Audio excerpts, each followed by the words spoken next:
Hello, myself Dr. Dinesh N. Patil. Welcome to my channel Digital Forensics for Beginners. In this video, which is titled as Ubuntu File System Forensics, the importance of the directory structure of the Ubuntu or Linux file system in order to detect malicious insider is discussed. Also, the various user activity that can be performed by using the Linux-based computer system and the digital evidence related to that activity where it can be found out in the directory structure of the Ubuntu or Linux file system is also covered in this particular video. To begin with, we'll start with the history of attack that had occurred on the Ubuntu or the Linux based computer system.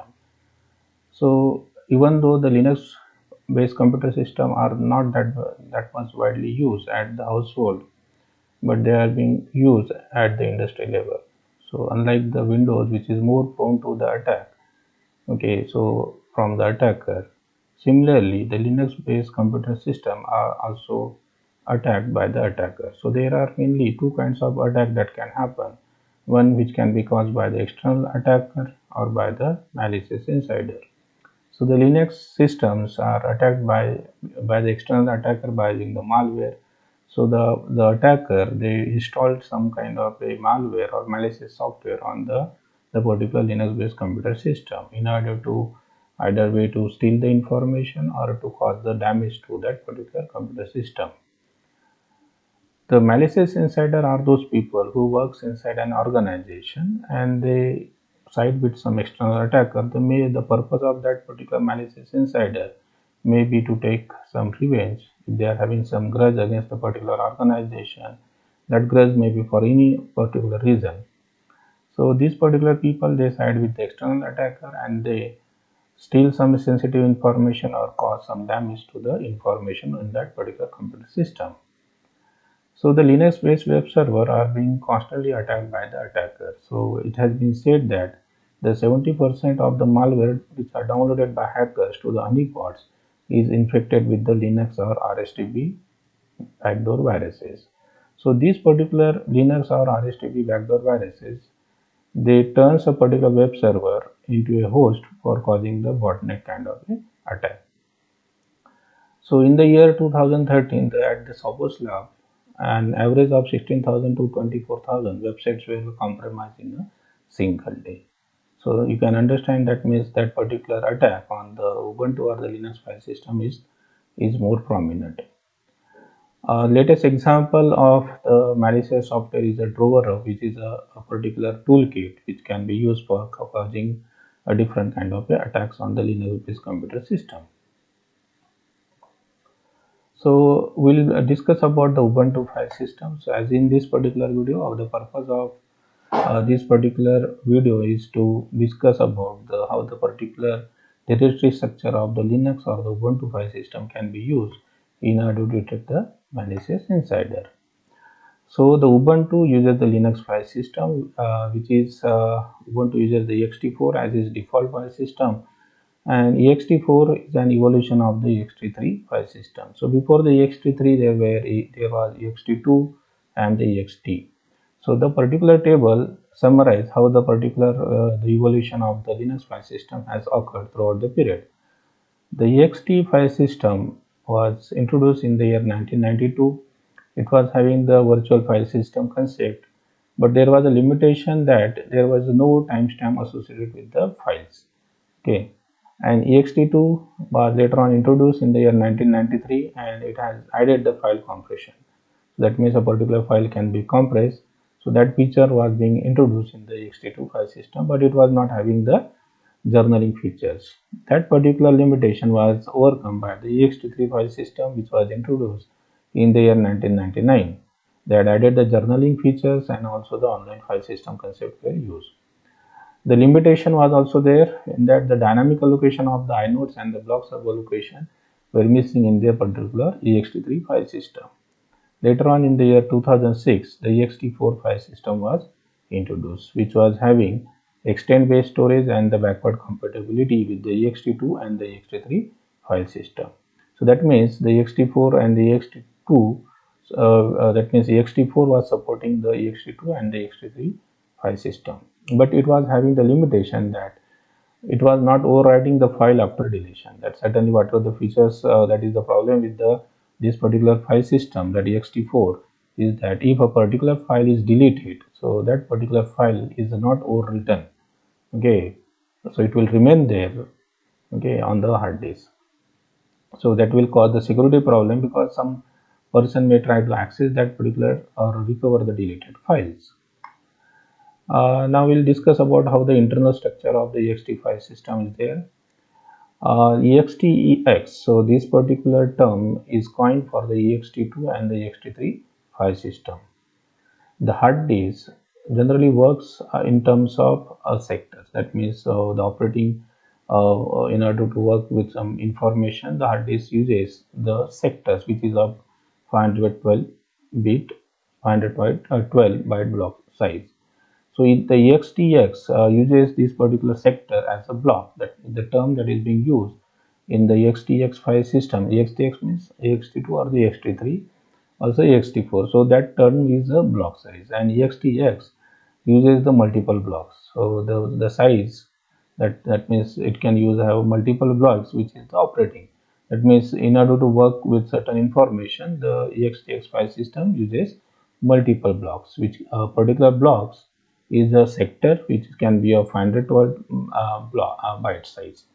But the ext file system uses multiple size blocks. Okay, so it can be 1024 or 2048 or 4096 byte block size. So that means the ext can have the variable block size. It depends on the requirement. So a particular ext file system, that means how it is being worked, that means how it is being internally structured, it is shown in this particular diagram. A particular hard disk is partition. Okay, it can have mainly two kinds of partition, or it can have multiple partition also. A particular partition consists of number of blocks. Okay, so one of the block is a boot sector. So this particular boot sector, from the name itself we can understand, so the booting related information or the files are available in the boot sector. So whenever a particular Linux based computer system is required to be booted, so the boot sector will be used in order to boot that particular computer system. Then apart from that, it can have number of multiple blocks, and those particular multiple blocks are arranged in a block groups. Okay, so we can have number of blocks, but they are not independent. That means they are grouped together in a group, in a block groups. So we can have number of block groups, like block group 0 to up to block group n, and there can be unused sector. Certainly some of the sectors, so certainly the term block is generally referred to the sector. Okay, so that is what the term that is coined, and there can be some unused sector which may not be used. Okay, a particular block group consists of these information. So that means a super block, group descriptors, block bitmap, inode bitmap, inode table, and the data blocks. So what a super block is for? A super block, this maintains the metadata about the entire file system. Okay, so whatever is the metadata, that is the data about the data, so that is maintained in the super block. The group descriptor maintains the information about these particular block groups. That means how many number of blocks, blocks are available in this particular group. So that kind of information is maintained in this particular by the group descriptors. Then there is a block bitmap and the inode bitmap. So this block bitmap refers to the, that means it points to the data blocks. Okay, it is a kind of a structure, so it is going to have that many number of bit related in that particular block bitmap. Depending on the number of data blocks are available, so that many number of entries will be available in the block bitmap. Suppose a particular data block is occupied by a particular file. Okay, so that entry, okay, will be made as 1. That means for that particular data block, the file is available in that data block. So it is a available, that means unavailable for any other further file to be loaded to that blocks. Similarly, if a particular block is free, that means there is nothing in that particular data block, so in that case the entry in the block bitmap will be 0. So indicating that that data block is available for further loading the particular file in that block. Then we are having the inode bitmap. So this particular inode bitmap points to the inode table structure. So inode is available in this particular inode table structure. So this inode points to the particular data block. Okay, so when associated with a particular file. Okay, so whenever a particular inode table entry is made in this particular, okay, suppose a particular entry is available in the inode table. Okay, so that is mapped with the inode bitmap. So if a particular file is available, okay, in the data block, it is loaded into the data block, and certainly this particular inode bitmap, okay, inode will be pointing to that particular data blocks. Okay, so if a particular inode is pointing to a particular data block, in that case the entry for the inode bitmap will be 1, indicating that the particular inode is pointing to a particular data block. So that example is illustrated in this particular inode data block pointers, how it works. So that means the inode data, this inode in the inode table is going to be just a pointer. It will be pointing to a particular data blocks. So that example illustration is given here. So we are having the inode. It can be a single indirect pointer or a double indirect pointer or a triple indirect pointer. So whenever it is a single indirect pointer, that particular pointer is going to hold the address of the data blocks. Okay, so you can see here a particular single indirect pointer is directly pointing or is holding the addresses of that particular data block. Then double indirect pointer, so this pointer will point to another pointer, single indirect pointer, and then that single indirect pointer will be holding the address of the actual data block. And in the triple indirect pointer, it will be pointing to the double indirect pointer, and it will point to the single indirect pointer, and this single indirect pointer will hold the address of the actual data block. So that will work, that way it works. So the block bitmap, it points, that means it maintains whether a particular block is available or unavailable. Similarly, the inode bitmap, it indicates that whether a particular inode in the inode table is holding the address of some data block or not. Okay, so that is maintained in the inode bitmap. So whenever in the inode bitmap the entry is 1, it indicates that the relevant inode is holding the address of the data block. Now, directory structure of the Ubuntu file system, will discuss how it is arranged. A particular hard disk, it can have the more than one partition. There are mainly two kinds of partitions. Okay, but first of all, we have to know why the partitioning of the hard disk is important. So it is being done so that the security of the information can be maintained. So that suppose if the data is infected or corrupted in one partition, so it is not going to cause some problem to the data in another partition. So that is the main purpose of having more than one partition. There are mainly two kinds of partitions are available. One is a swap partition and another is a particular data partition. Swap partition is used, it extends the physical memory. That means if you want to run a particular program which is more than the size of the physical memory, so swap partition helps in that, so that the entire program which is bigger than the size of the physical memory can be executed. Also, it works as an extension to the hard disk. That means if you want to store some more data into the hard disk, we can use that particular swap partition. Then there is another is a data partition. So the data partition is used to store a different kind of information. It can be used to store the boot related information. That means boot programs we can store, configuration related programs, configuration information, user related application program, and other related information or the user's file. So that can be stored in the data partition. So all these particular partition are attached to the particular point called as a mount point. So these particular, generally these various partition are connected to a particular root partition, and that root partition is indicated by this particular slash. The whatever the subdirectories that comes under the particular root directory is called as a subdirectories. So here in the particular diagram, we can see that we can have the various kinds of subdirectory which falls under these root directories. So the media, the etc, user, usr, var, and home. So these are some of the examples of the subdirectory that can fall under the root directory.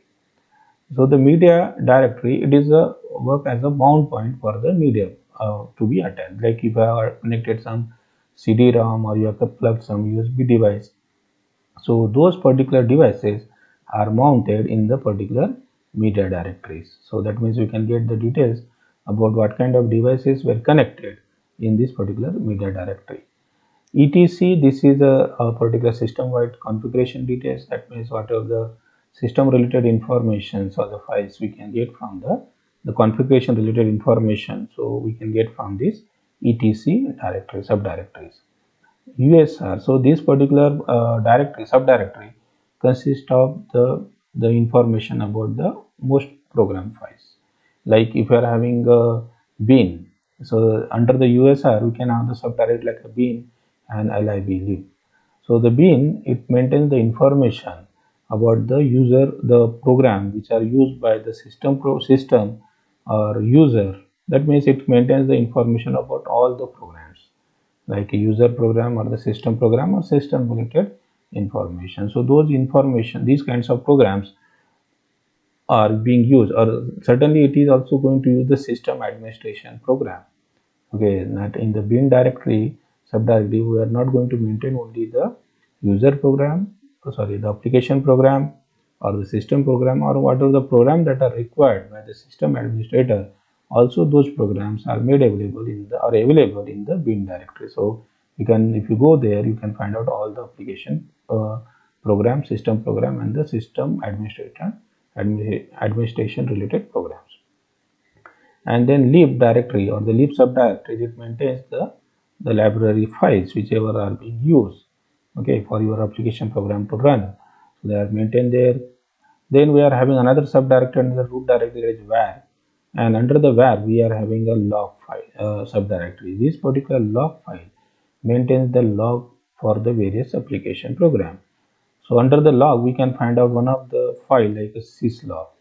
So this particular syslog is going to maintain the activity, whatever the activity that happens on the system, so that we can get from that particular syslog file. So also the login and the shutdown of that particular computer system, what was the login time and the shutting down of your particular system. So that details also we can get.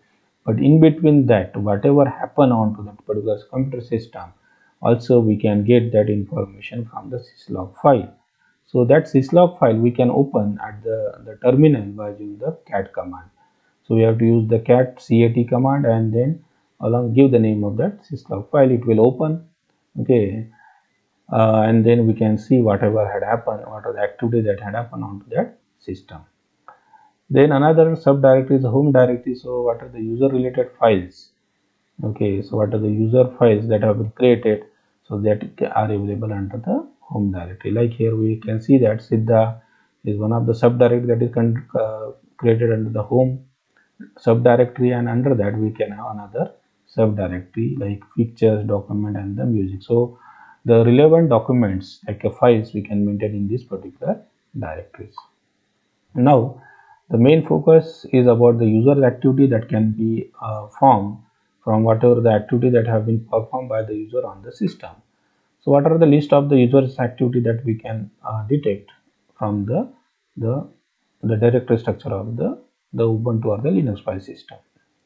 So these are the list of the user activity like autorun, recently accessed document, application installed, network connected, device connected, and the last login and the malware installed.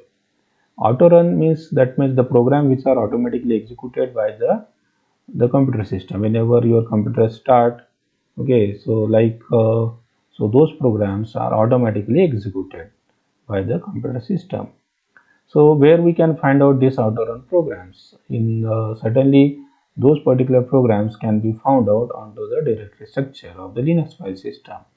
Okay, so certainly we can have one of the file is a init.d. So the startup scripts are written there. So suppose a malware suppose does some changes to your particular init.d file, so the startup script will automatically run, and along with that, suppose the entry have been made in the init.d, okay, so certainly it is going to run that particular program as well, whatever the entry have been made related to some malicious software. Okay, so that particular malicious software will be automatically executed. it may do the required task. Recently accessed documents are those particular documents which are accessed by the user recently. Certainly, if a malicious user is there, so that particular malicious user can access a particular file in order to maybe send that particular file to some external actor, or in order to cause some damage to that particular file. Damage means what? Modification or deletion of that particular file. So the details of that is available in the recently accessed document. So we can categorize that activity as a recently accessed document. So where we can find out this in the recently accessed.xbel file. So recently accessed that particular document, that file is having the extension as .xbel. So we can open that particular file again by using the cat command, and we can see whatever the document that have been recently accessed by the user. Then the application install, like just now we have discussed about the bin directory, subdirectory. So what are the application users had installed? Okay, and the relevant library files we can find out in the lib subdirectory, and the application, user application or system program application or system administration related applications we can see in that particular bin directory. So we can get the details. Suppose some insider had installed some malicious application, so we can see that also, or for doing some task he has installed some application, so that we can see from the application installed. Network connected, so these particular details is related to, suppose a particular user had accessed the network connection, that means internet facility, so we can get the details about that from the system connection file. So we have to see a particular system connection. So whenever a particular connection is established, network connection is established, so that details is maintained in the system connection, system-connection file. So that we can see from that one. So this activity we can form under the network connected activity. Devices connected is another kind of activity that can be performed by the user on the system. A particular malicious insider may connect some devices like a USB device in order to access certain information, copy some information from the hard disk to the USB device, or copy some malware from the USB device on the system. So the details about the devices that have been connected, so that we can get from the devices connected. Like media, just now we have seen that the media is a subdirectory from where we can get the details about what are the hardwares that are connected under that is available in the media subdirectory.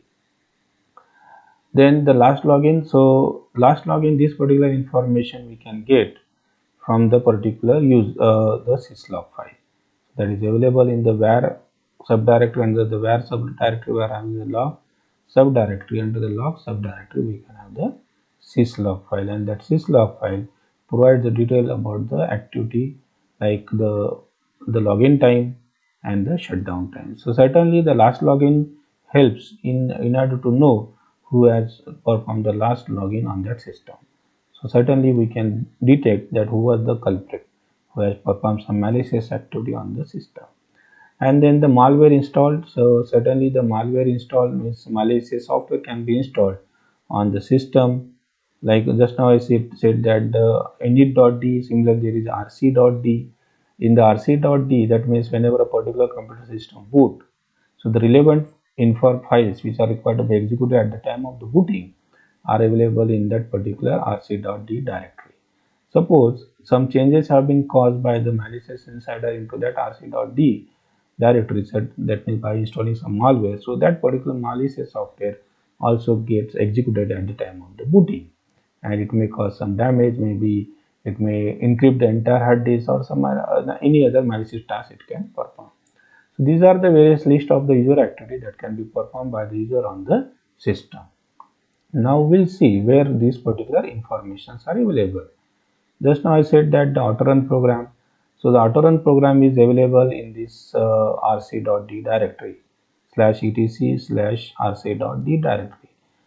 Okay, that means in this particular directory we can have the particular program which can be there, all the autorun program which can be there.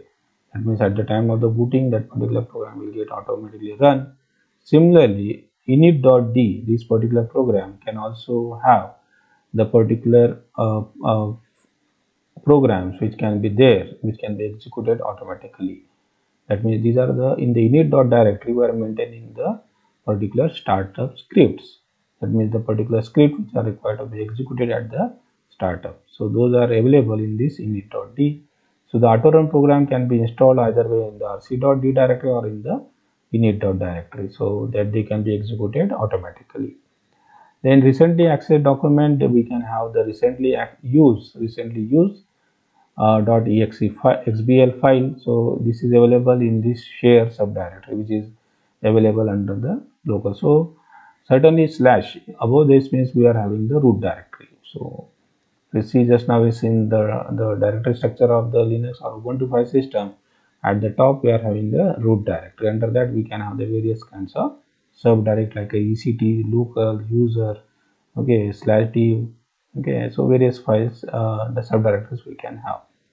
So recently have been used.axbl file. It maintains the details about the files which have been recently used by the user. So from that one we can understood the motive of the particular user. Okay, why he has used that particular file, whether he was allowed to access that particular file. The application installed, suppose a particular program have been used by the user or the malicious insider in order to do certain tasks. So the details of that is available in the bin directory, subdirectory, and in the /lib directory. So from here we can understand or we can get the details about the kind of application program were installed by the user on the system. Then system hyperconnection. So from here we can get the details about the network that was used by the user in order to get connected with the internet. So from that, whether the particular user had accessed the network or not, so we can be sure about that. And what are the devices that are connected, so the details about that is available in the /dev subdirectory. So we can get the details about that from here. syslog file, just now I said that where I had performed the last login, also the shutdown time. So we can get the details about that from the syslog file. So we are required to use the cat command in order to read the details about the syslog file. And the malware whichever are installed, certainly the malware can be installed here in the init.d directory, and those malware will run automatically because init.d, this particular directory maintains the script about whenever a particular that means these are the startup scripts. Whenever your computer boots, what are the programs which are required to be executed, okay, so that startup script maintain that. So if we are having some malware installed into this, so certainly it will run automatically. Then there is associated with this, there is a timeline analysis. Okay, so that is also plays an important role in detecting the malicious insider and also in sequencing the activity of the user on the system. So associated with each directory and files is there is a timestamp, and the timestamp specifies the number of 100 nanosecond intervals in January 1st, 1601 UTC. So whenever we make some changes to the file on that particular directory structure, so certainly the timestamp also gets updated. Okay, so there is the importance of knowing the timestamp, because suppose the forensic investigator had identified the various user activity and he has identified the evidence related to the user activity, he is also required to know the timestamp. That means in order to know at what time the particular activity had occurred. So from there, the particular forensic investigator can easily sequence the activity. So which plays an important role in finally producing that particular evidence in front of the court of the law. Okay, so that's why there is importance of performing the timeline analysis. Now, how one can detect a malicious insider? So we can have certain criteria in order to detect an individual as a malicious insider. So first is the sensitivity of the information or the file access. What is the importance of that particular file which have been accessed by a particular user? Whether that particular file is more important, so that it should not be accessed by any other person than the particular person which is assigned with that particular file. So that sensitivity plays an important role. Then the timing, at what time a particular activity was being done.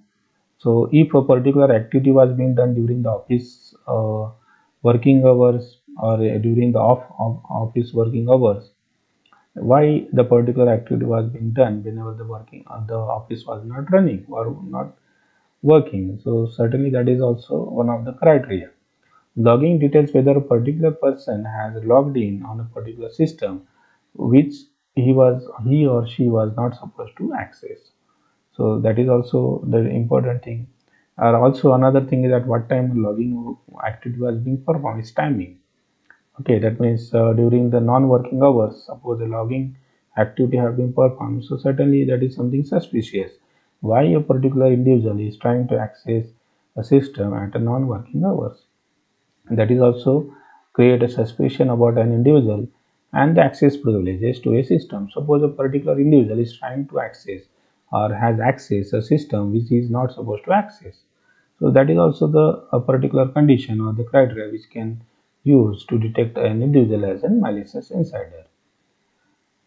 So these criteria are required to be taken into consideration to consider a particular user as a malicious insider.